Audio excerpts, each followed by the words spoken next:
Hi, I'm Rich Austin, president of Referral Exchange Networking. We firmly believe that one of the most important keys to small business success is to keep learning. Your competition may have more employees and bigger budgets, but they aren't necessarily smarter than you. Keeping ahead of the curve and knowing more than anyone else costs you next to nothing and makes you stand out from your competition.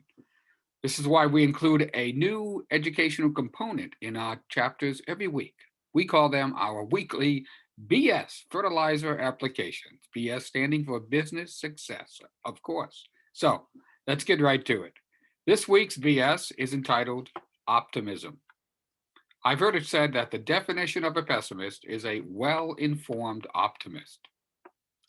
This may be true to some degree, but if you want to be successful in business, you not only have to be optimistic, but you've got to let it show.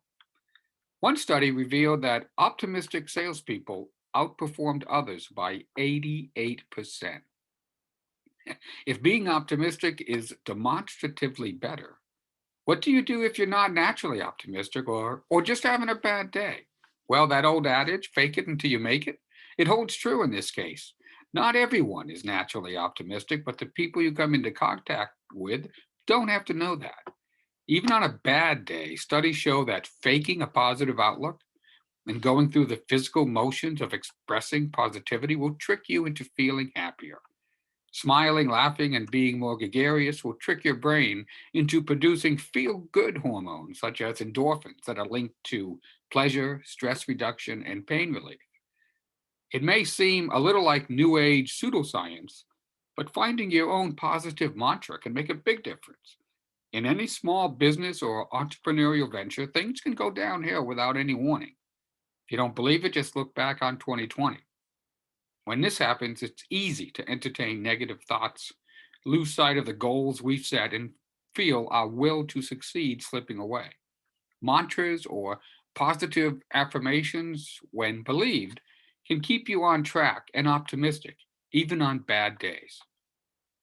Another way to create and maintain daily optimism is to focus on your successes.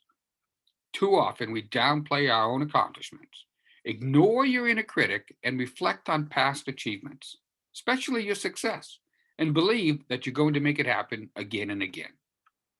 Finding a mentor is yet another way to maintain a positive or optimistic attitude. Identify who that person is.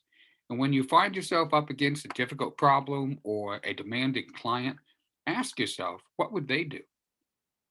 In the 1990s, as a result of an initiative started by a youth group leader at Calvary Reformed Church in Holland, Michigan, named Janie Tinkenberg, teenagers and then others began wearing bracelets bearing the initials WWJD, standing for What Would Jesus Do? Now, I'm not suggesting you start wearing bracelets with What Would Bill Gates Do or What Would Steve Jobs Do. The principle still remains. Find someone in your profession or just someone in the business or entrepreneurial world you most admire and ask yourself, what would my mentor do? Of course, it's more effective if you actually apply the name of your inspiration, such as what would Josh do or what would Warren Buffett do? We all have we all have people we admire and seek to emulate. We should let them be a positive influence, especially when we run up against a challenging client or difficult problem.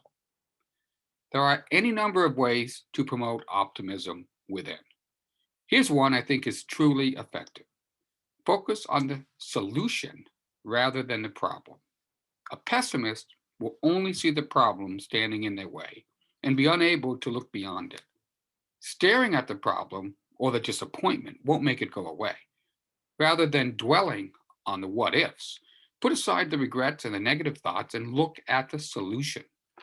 Once you begin doing this, you will become proactive, start making plans, and set in motion your next success story. Blogger Amy Reeds wrote, "We are what we fill our minds with. The information we choose to learn and listen to and view is what will shape our minds and our views.